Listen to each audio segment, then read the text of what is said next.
soddon askari ayaa si lama filaan ah u argagaxay markii uu scannerka si joogta ah u qeylinayay intii gabadha la baarayay. Scannerkan wuxuu muujiyay calaamad aan caadi ahayn taasoo keentay shak iyo jahwareer. Gabadhan waxay si lama filaan ah u soo saartay walxa badan oo mamnuuc ah oo jirkeeda ku qarsoonaa. Shaqaaluhu aad bay ula yaabeen waxayna u arkeen wax aan caadi ahayn. Waxaa ka sii yaabiyay in boorsadeeda laga helay gacan go'an. Gabadhu si degan ayay u sharaxday in gacantu ay tahay mid been abuur ah oo lagu talagalay Martian Confession. Ilaaladii ayaa rumaystay sharxaadeedana uu ogolaaday inay sii gudubto. Boorsadeedana sidoo kale waxaa laga helay kareen gacmeed. Kareemku wuxuu ka badnaa 100 ml. Gabadhu way wareertay ma aysan garan halka uu ka yimid. Waxaa la ogaaday inay tahay Wednesday oo tan iyo yaraanteedii lahayd awood maskaxeed. Markay 6 jir ahayd waxay adeegsatay awoodeeda si ay u raadiso dilaa gabdho yaryar beegsanayay. Waxayna adeegsatay telepati iyo caawinta Tink si ay u baarto kiiska. Tink wuxuu galay saldhig boolis oo wuxuu soo xaday cadeen muhiim ah. Cadeyntan waxay la xiriirtay Pauline beelka dhibanihii 11aad. Wednesday waxay awoodeeda ku ogaatay meesha uu dilaaga ku sugan yahay. Markay taawatay dilaaga waxay gashay xiriir maskaxeed. Isla markiiba way suuxday waxaana ka soo qubtay ilmo madow. Markay soo toostayna waxay ku jirtay qol caruusada ka buuxaan. Dilaaga wuxuu galay qolka oo uu sheegay inuu dhibanayaasha siiyo caruusada ka hor dilka. Wednesday waxay sheegtay inay ka aargoosan doonto. Tink ayaa weeraray dilaaga si uu u mashquuliyo. Wednesday si degdeg ah isaga furtay xargihii lagu xiray. Dilaagiina wuu la dagaalamay balse si xun ayaa loo garaacay.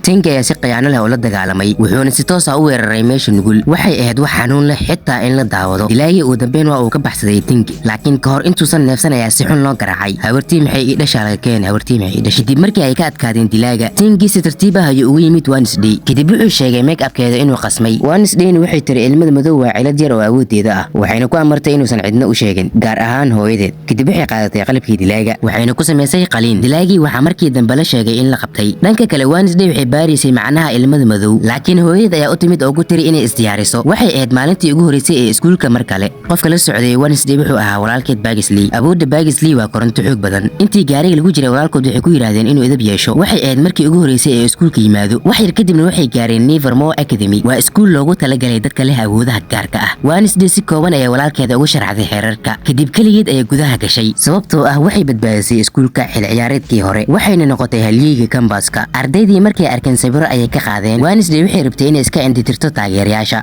laakiin way sii daba socdeen. Nasiib wanaag gabar madow ayaa timid oo caabisay. Kadib Wednesday waxay aaday qolkeeda. Qofka la deganaan wuxuu u muuqday mid degan laakiin dhab ahaantii waxay ahayd werewolf isu bedeli karta bahal. Markii ay sheeko yar dhamaatay Wednesday waxay furtay albaabka gudaha. Isla markii falaar ay ka soo dhacday Wednesday sawirka ay qaaday waxayna isku dayday in awoodeeda ku ogaato qofka soo diray. Muddo dheer ay raadisay laakiin wax raad ah ma helin. Mar kale ilmadii madow ayaa ka soo baxay indhaheeda. Isku daygaasina wuu fashilmay. Waalidkeed waxay qorsheeyeen inay baxaan kadib markay Bagisley geeyeen iskuulka laakiin maamulaha cusub ayaa ka codsaday inay sii joogaan. Wuxuu u diyaariyay qol qurux badan. Markuu arkay qurxinta bankiga ah aabaha aad ayuu u farxay laakiin hooyadu waxay dareentay in Wednesday ay faraxsanayn. Waxay isku dayday inay la hadasho laakiin Wednesday way diiday. Kadib waxay kaligeed aaday kaynta. Halkaas ayay si lama filaan ah uga heshay dil yaab leh. Maydka nin baariyaal gaar ah ahaa ayaa la helay. Dilkiisu aad ayay u arxan darnaa. Boolisku waxay sheegeen in tukayaal dishay. Wednesday waxay sheegtay in arrintu xiriir la leedahay qofka daba socday. Si kadisa ayay u aragtay qof qarsoon oo baxsanaya. Wednesday markiiba way daba carartay. Waxay dhulka ku dhigtay qofkii. Waxay ogaatay inuu ahaa aabaha Tyler. Isagu waa shariifkii hore. Ninkii dhintayna wuxuu ahaa saaxiibkiis. Waxay horey ugu wada shaqeeyeen kiisas badan. Markuu Wednesday arkay ayuu ka codsaday inay caawiso laakiin sidii caadada ahayd way diiday. Habeenkaas Wednesday waxay ku noqotay qolkeeda. Waxay ogaatay in buuggii ay qoraysay la waayay. Meeshiisana waxaa yaalay warqad iyo sawir indhaha laga jaray. Warqadda waxay sheegtay in buugga lagu gubi doono xafladda dabka. Wednesday markiiba way argagaxday. Buuggaas wuxuu ahaa 2 sano oo shaqadeeda ah. Kadib waxay aaday goobta dabka weyn. Waxay Tink ku amartay inuu feejignaado. Si lama filaan ah qof ayaa ku dhacay. Waxay dareentay wax jeebkeeda ku jira. Waxay ahayd warqad sakin ku dhex jirta. Warqadan waxay sheegtay in buuggeedu ku jiro dabka hoostiisa. Wednesday ayadoo aanan fikrin ayay gudaha gashay. Gabadha werewolfka ah waxay isku dayday inay joojiso. Maamulaha ayaa isku diyaariyay inuu dabka shido laakiin Wednesday ma aysan dhageysan. Waxay dhex joogtay qoryaha ayadoo raadinaysa buugga. Kadib xafladii ayaa bilaabatay. Maamulihii dabkii ayuu tuuray. Dab weyn ayana ku shareeray cirka. Isla mar ahaantaasina Wednesday si dhib badan ay kor uga soo baxday. Ugu dambeyntiina waxa ay heshay buuggii. Intii ay taasi socotay ardaydu waxay kor u qaadeen gacmahooda midig. Waxay adeegsadeen awoodahooda si ay u xakameeyaan gorgor. Kadib waxay ku duldubiyeen dabka. Dadkii oo dhan aad ay ula yaabeen muuqaalkaas.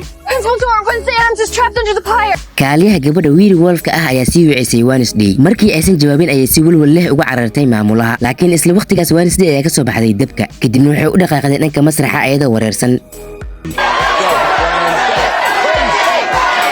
maamulaha ayaa ka codsaday inay khudbad jeediso laakiin Wednesday ma jecla in la amaano. Ha isku ammaan haddii kale wax ku galaya arki. I was your hero, I'm not. I always play dirty and I never fight fair. So do not put me on a pedestal. wax yar kadibna waxay qaadatay shamac dab leh kadib waxay gubtay sawirka hortooda yaalay sawirkaasi wuxuu ahaa astaan u ahaa badbaadiyaha gabadha Willy Wolfka ah ma fahmin sababta ay sidaas u sameysay way daba gashay si ay u weydiiso laakiin markii ay taabatay Wednesday ilmada madow ayaa mar kale soo baxday kadibna Wednesday dhulka ay ku dhacday markii ay indhaha furteen waxay isku aragtay qabuuraha dhexdiisa meeshaas waxay ahayd meel mugdi ah oo qabow